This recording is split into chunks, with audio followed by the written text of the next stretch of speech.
Salman, Farsi.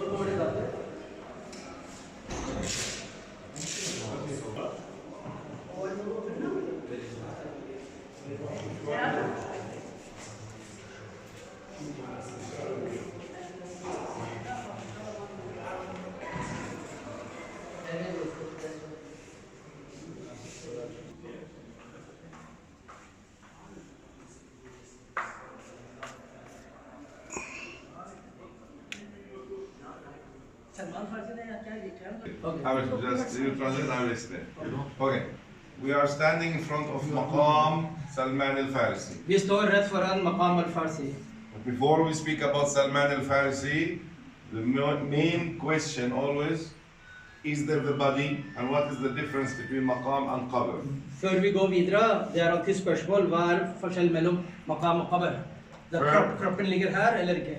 Kroppen her, så vi kan ikke be her, for vi tilber ikke de døde folk. Because Rasulullah, he prohibited us from praying in Qubur. Så Nabi sallam har forbudt oss å tilbe til Qabr. So we conclude that the body is not here, the jasad is not here. Da oppsummerer vi at kroppen ikke her. So, but what is the story behind the Maqam? Hva historia bak denne Maqam? The story is like that. It started since Salah ad-Din al-Ayyubi. Historia at det startet fra Salahuddin Ayyubi. Salah ad-Din al-Ayyubi, he defeated the Crusaders and he wanted to protect Palestine. Salahuddin Ayyubi vant korstog, og så han beskyttet Palestine. To Beit al-Maqdis. Ifølge islam, alle Anbiya salam har besøkt Beit al-Maqdis. Ikke eneste nabi som har ikke kommet til Beit al-Maqdis. So Salah ad-Din tried to commemorate and make maqams for every Nabi that has visited Palestine. Så Salahuddin Ayyubi prøvde å lage steder hvor alle Anbiya har besøkt et eller annet gang. So if Salman al-Farsi, he lived here, we make maqam for him. If Nabi Yunus sit there in Halqur, we make maqam for him. Så hvis en nabi har vært på et sted, så vi lager maqam. Så Yunus har vært et sted, så vi lager, så vi kaller det maqam Yunus. We come to visit these maqams, we don't worship maqam, we don't worship Salman al-Farsi, a human being. We come only to remember his story and to talk about Sahaba. Vi kom og besøke denne personen, eller sahabi eller nabi. Vi kom ikke hit for å tilbe den personen, men for å minne ham hva han har gjort, hvilken ting han har gjort for islam og hans historie. Even in Makkah, even in Medina, once we go to visit maqam or qabr Rasulullah sallallahu alaihi wasallam, we go to visit, not to worship. Og så særlig når i Medina vi går til Roza Rasul sallallahu alaihi wasallam, så vi tilber ikke han, men vi bare besøker han.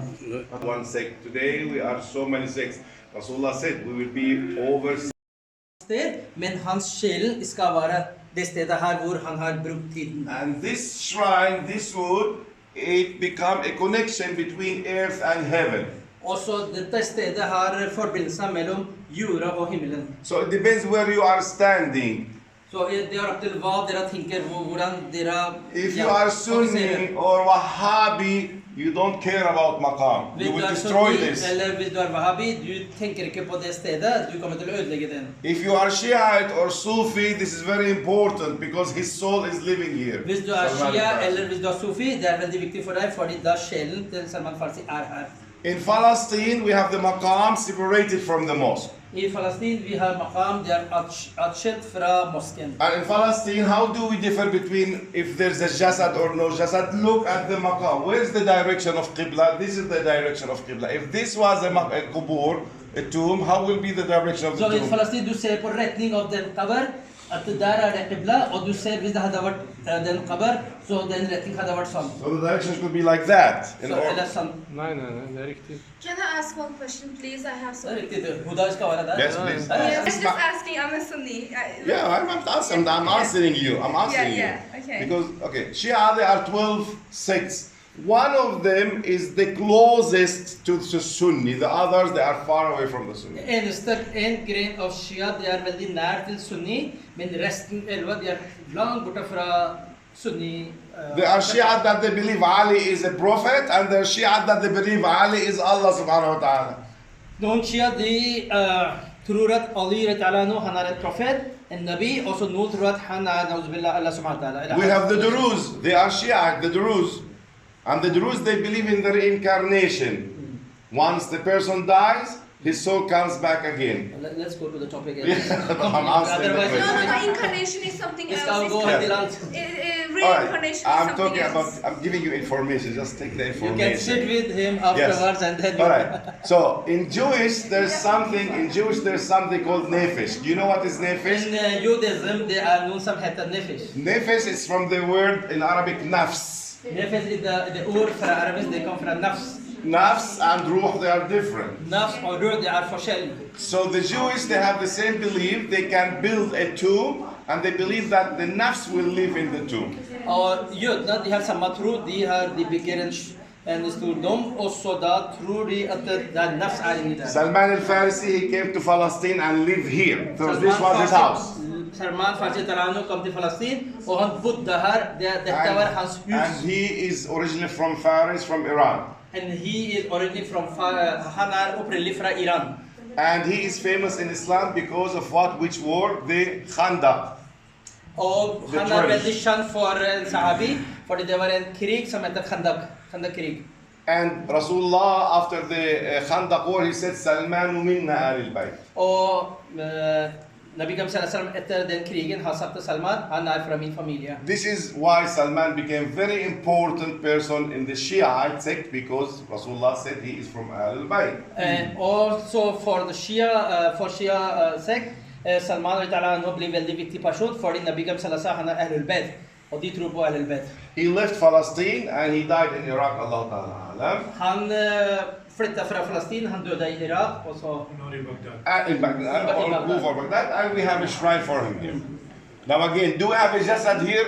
No, we don't have jasad here, but we have a shrine, the place where he lived. Ja, og da vet vi at kroppen hans er ikke her. Noen som har glemt mobiltelefon i toaletten? Alle har mobiltelefon? Alle sammen, eller? Ikke? The Ahzab, غزوة الأحزاب. Okay, da var jeg just tell them because You tell them about the Ahzab. Det var kuffar kom med 10,000 soldater til Medina for å angripe Medina. Så Nabi sallam samlet sahaba for å gjøre mashwara. Hvordan skal vi gjøre, hvordan skal vi beskytte Medina? For det flyttet fra Iran, og han er Det var ikke en araber som var bosatt i Arabia, som var opptatt med fødelsesstyrker i kirk og så videre, og tubba statuer, og så plutselig profeten kom, og så han aksepterte islam sammen med en annen gruppe. Han som en individ, han gjorde veldig mye, og gjorde en stor innsats, og reiste fra sted til sted, og hadde en veldig lang reise for å finne sin vei til islam. Og etter at han kom til Medina, han hadde blitt fortalt 3 tegn om profeten. Hadde dere diskutert det? Ja. Han hadde blitt fortalt 3 tegn om profeten, sallallahu alaihi wasallam, at profeten skal være i Medina, og du skal kjenne han igjen via 3 ting. Nummer 1, han tar ikke imot sadaka. Nummer 2, så sadaka veldedighet, han tar ikke imot. Nummer 2, han tar imot gave. Nummer 3, han har en khatam, et stempel av nubuwa mellom skulderbladene sine. Og Salman al-Farsi, han ville veldig gjerne vite. Han hadde vært kristen, og dere vet, en lang historie. Han kom fra en veldig rik familie, men han ble veldig fattig på grunn av at han ville finne... Reisen og alt det der også, men de prestene også, de hadde ledet han til at, vet du hva, det kommer en annen profet, det kommer en siste profet, så han løntet og så videre. Hvis jeg hadde hatt tid, jeg hadde forklart dette her egentlig. Så når han kom til profeten, sallallahu alaihi wasallam, og han ga profeten, sallallahu alaihi wasallam, dadler, og han sa at dette her er sadaka. Og profeten sa seg, tok ikke det imot. Profeten tok ikke imot, fordi han pleier ikke å ta imot sadaka for seg selv eller for familien sin. Hvorfor det? Dette her er en hikmah i det også, det er en visdom i det. At Banu Hashim, at profeten pleier ikke å ta imot sadaka, for at det som blir samlet inn i navn av veldedighet, han skal ikke bruke for seg eller familien sin, slik at ingen kan si at dette her, han har egen nytte i det. Så han ga en annen gang han ga meg internasjonal gave, han sa det hediya profeten sallallahu aksepterte. Så når to av de tegnene han har sett. Det tredje tegnet at han må se det stempelet som mellom skulderbladene. Hvordan skal han se det? Han kan ikke bare, og han kan ikke bare be profeten sallallahu alaihi wasallam si at jeg vil at du skal løfte din utdannelse fordi jeg vil se om du er profet eller ikke. Ikke sant? Så han ventet på en dag, der han så profeten sallallahu rik, tilfeldig. Og med en gang han så det stempelet, han løp profeten sallallahu, han skysset det stempelet. I den khatam han skysset den, og han aksepterte islam. Etter det Salman Farsi, profeten sallallahu sa om han, Salman minna ahl al-bayt. Salman blant oss, fordi han hadde ingen familie, ikke sant? Hvorfor sa han profeten Salman blant oss? Fordi når vi skulle grave en trench, en khandak, hva betyr det hva khandak er? Khandak ikke bare sånn et hull. Khandak sånn gruve, eller hva man kaller det, et trench. Så den var cirka 2 meter dyp og 3 meter bred. Slik at, jeg vet ikke hva det er. Cirka, ja, så Medina, det sånn at Medina, på 2 sider av Medina, du har daddeltrær. Så det tett, her kan ikke komme gjennom. Ene siden av Medina blokkert med fjell. Det en del igjen, hvilken del det der ved Uhud, oppe ved Uhud. Så nordvest del av Medina, den var avslørt. Så herren skal komme. Her bor hvor mange? Cirka 10 000. Nå, hvordan skal Medina blokkere, og de var muslimene, men som kunne krige var cirka 1400. Hvordan kan de blokkere herren utenfor Medina? Hva kan vi gjøre?